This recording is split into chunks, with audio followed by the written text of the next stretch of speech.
Hello everybody and welcome back to Odin's Movie Blog. I am the critic who is a cynic. Hope you're doing well. And today, of course, is the premiere of Endgame for most people in the world. I know there are still a few countries out there that got to the premiere yesterday, and many of them have been spoiling the movie for a lot of people, as I talked about in my video yesterday. So still, shame on you if you're going out of your way to try and spoil this movie for anyone else, which is why I've stayed away from my comment section and have been very, very careful on social media because honestly, I don't want to know what happens. And I know there's a lot of people who actually do want to see this movie that don't want to know what happens. This is not a situation of someone not seeing it opening weekend and it being after the fact and then them hearing a spoiler. To me, if you're not going to see it opening night, opening weekend, then obviously you leave yourself susceptible to spoilers. But for them to be, released early, like a day or two in another country where you literally have no means to actually be able to see it, and then it be spoiled for you and you're going out of your way to spoil it for someone, that to me is just ridiculous all over. So again, if you're one of those people out there, if you're one of those asshats out there that's trying to spoil this movie for people, please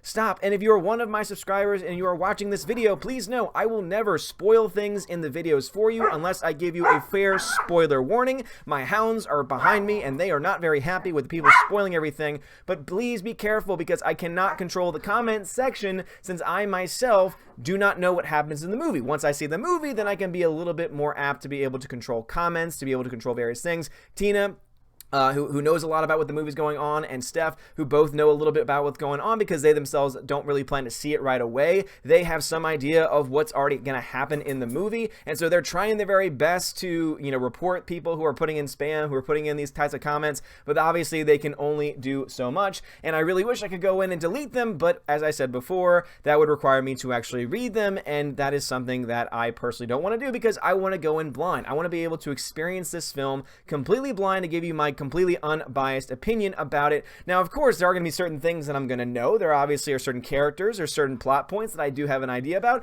Again, we have Infinity War, so obviously we know that it's going to be picking up from the events of Infinity War, so there are certain things I'm able to talk about, especially since now the big news item today, the number one news source, the number one news story that I Googled when, from Googling Endgame is that, oh my goodness, guys, we now have the first ever openly gay character in the MCU in Endgame. Ooh, my goodness, big spoiler, and why is this news? If you really want this to be something that is normal, then you don't talk about it. Because if you treat it like any other relationship, if you treat it like any other thing, guess what? Congratulations, you're now part of the regular world where most people just don't care as long as you're not hurting anyone else, whatever the hell that it is you're doing. But if you're going to go out of your way to try and say, oh my gosh, yes, diversity, and oh my goodness, inclusivity, this is what we need, that's when you're starting to force it, and when you start to force it, that's when I have a problem because it's no longer you just trying to have something just be normal. It means, oh, you put this scene in the movie, you put this character in the movie, or you maybe even changed a character,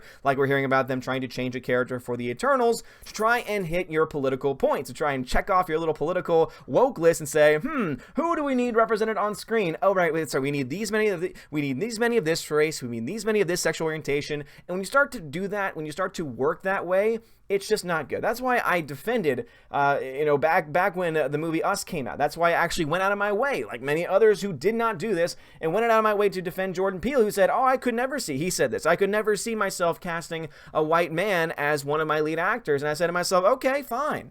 We should have no problem with him saying that, just like no one should have a problem when there are certain movies with certain casts that might be of a certain ethnic background or might be lacking certain ethnic diversity as well. If someone's going out of their way to, try and not include certain people, or if you're going to make a casting system, no, actually more specific than that. If you have two people in front of you and both of them are qualified and one actually is more qualified, but you decide to choose the other person because of their race, etc., that is by the very definition racism. That is by the very definition discrimination. But when we have it happening in this way where it's seen as a positive element, no one sees anything wrong with it. I'm sorry, but I live in a world and I live in a place where a great man once said, I wish to live in a country where my children are judged based on the content of their character, not the color of their skin. And I would think the same way when it comes to gender orientation or anything else. I don't want to judge anybody for any of those external things because those are only pieces of the puzzle. The problem with our world today is that so many people would rather identify themselves or allow themselves to be identified by just one aspect of their life. by their gender, by their race, by their orientation, by how they choose to define themselves. And when they do that, what they're doing is they're belittling themselves so much, they're demeaning their own humanity so much that it forces them into this almost defensive position at all times. And you can see why we have so many issues and so many problems in the world around us. So to have people like, the Russos, because it was the Russos that talked about this scene, trying to push for this inclusivity that is not simply just being inclusive, but is rather being political, saying, oh, look what we did, guys. Look at this is the first time ever. How about instead you just let it happen and then, okay, it happened. Now, of course, I blame the media more than anyone else, but the fact that this actually went through their minds and said, oh, you know what we need to do? We need to put this in there because it's going to, check off certain political boxes for us. I'm sorry. That's not a good thing. But what about the rest of the movie? Obviously, the critics are overwhelmingly loving this film. Again, 96% fresh on Rotten Tomatoes, which we know doesn't mean anything. I look at that raw score of the 8.2 out of 10, which is interesting because, as you all know, I've been playing around with my own website. Not the greatest thing in the world, nothing too flashy. Once the summer hits, hopefully I'll have a little bit more time to be able to invest not only time, but also a little bit of money into a better theme and also just a better overall system. But I think it does what it needs to do. So you, of course, get the want to see option, which you don't get on Rotten Tomatoes. So thumbs up, thumbs down. Are you interested or you're not interested in the movie? But also you get to rate the films as well. And as you all know, I have it based on a 10-point system, meaning there are 10 different aspects, objective aspects to a film that I think are worthy of looking into. And you give it an A, B, C, D, or F grade, A, B, C, D, or F grade, and then you have given the overall film, your subjective point of view of the film. Because I can tell you this much, there are certain things that I hate about certain movies, and yet I can still recognize if there are some objectively good things about them. So far, there's only been about 5 people that have submitted scores to this. Obviously, it has not been released in a lot of countries, and the early scores is an 80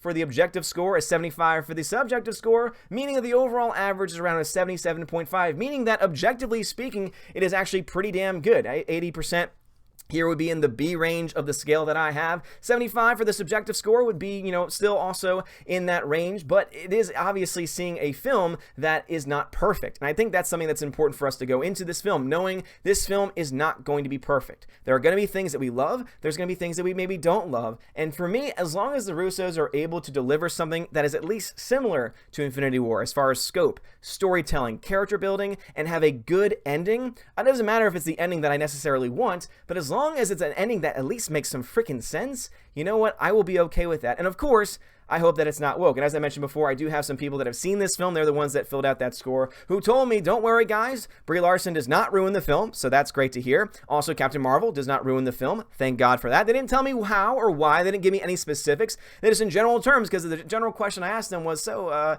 this person ruin it? And they said no. And they overall, all of them, actually, all the ones that I've talked to, really enjoyed the movie. I think I talked to about 3, so obviously there were a couple people on there that I did not talk to who decided to leave scores. But at the end of the day, too, I would say that it seems like this is going to be a pretty solid film. I'm very excited. I'm going to see the 6 p.m. IMAX showing with Freya. I plan on bringing my vlog camera, so therefore I'm going to vlog the theater to see how crazy it's going to be. To me, this is going to be the craziest film that I've been to in a very long time. The fact that my own local theater has had to push times to around 1 a.m., which is something they have not done probably in a good 7 to 10 years at this point, I would say is a pretty good indication that this is selling very well. I know a lot of friends who are not going to see it today because they just couldn't buy tickets, and the tickets that are available are to showings that they can't go to because of work in the morning. I know a couple of students who actually got to see the movie last night because they work at the theater or are associated with people at the theater, and many times at the theater they get the keys unlocked, the digital keys unlock around,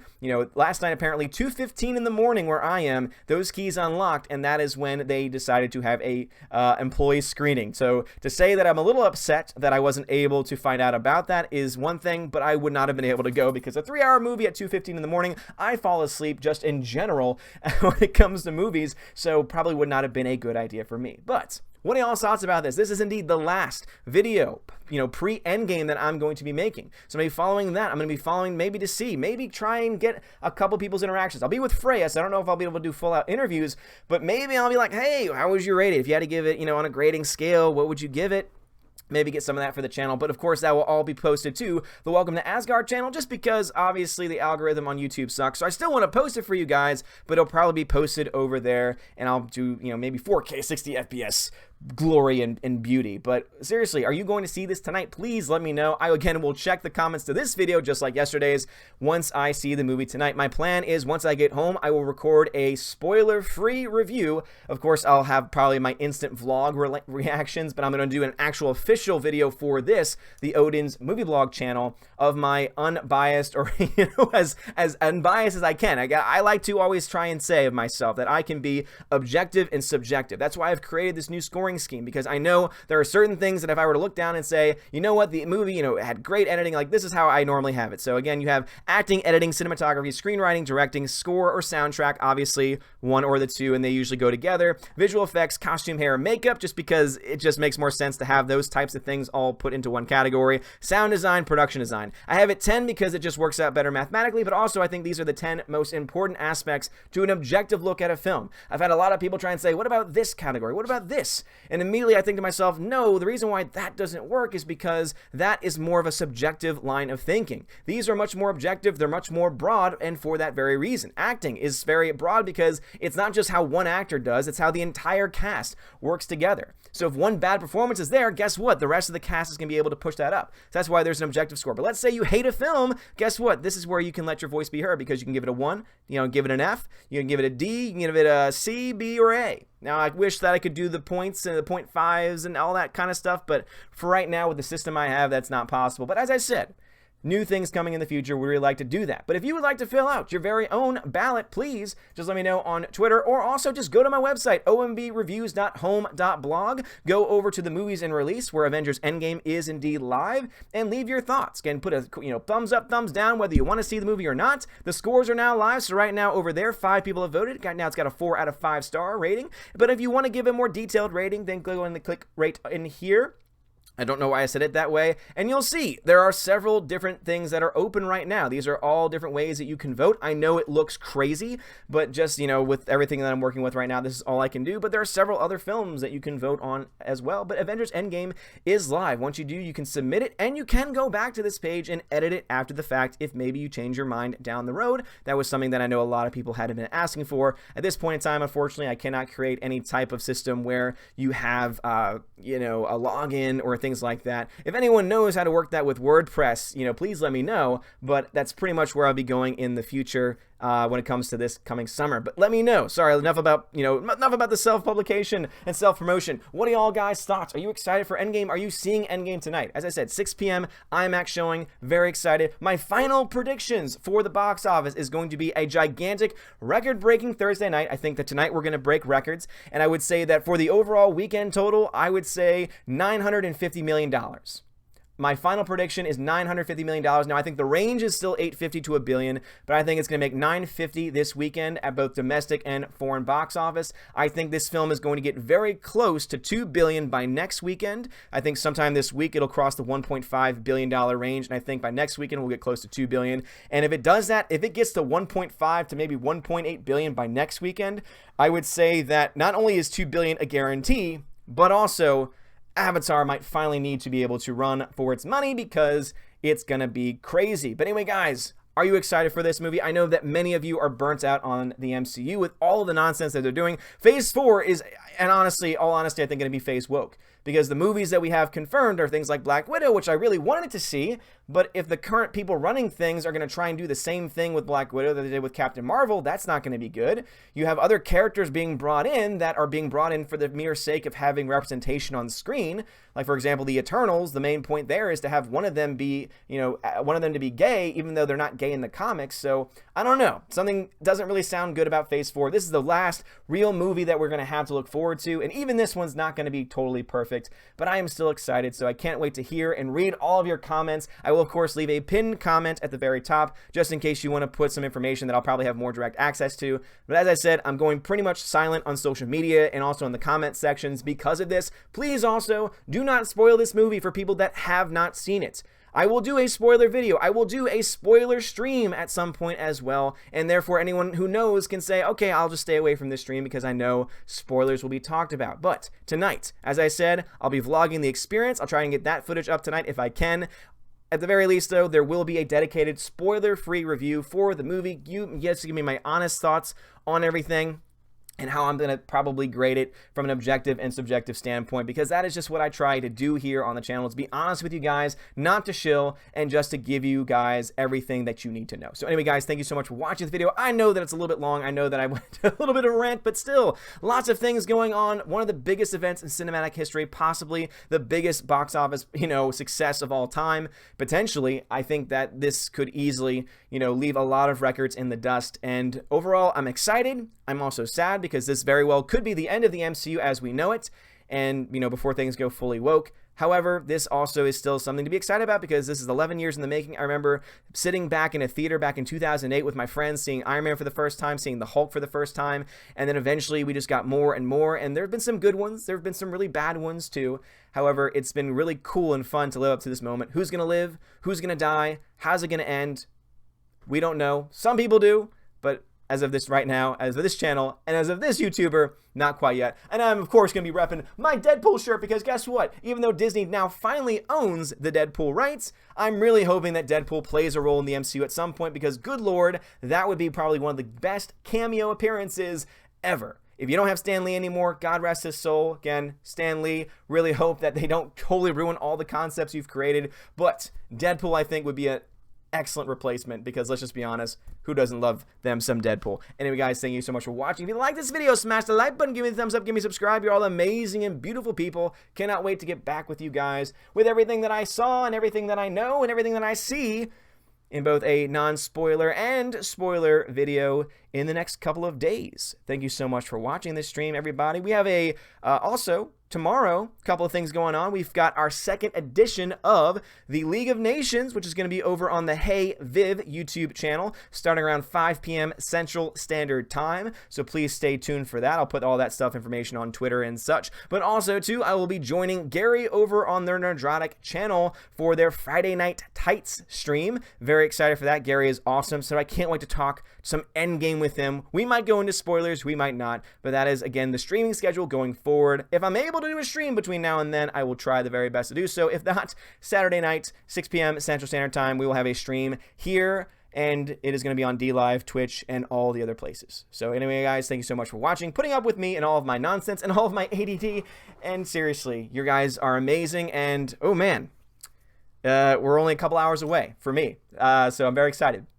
For those seeing it and are excited, awesome. For those who are backing out or boycotting it, hey, mad respect for you. I think that you have every right to do so, and we shall see. Hopefully it's not woke. Anyway, guys, thank you so much for watching. Have a wonderful day, and as always, God bless.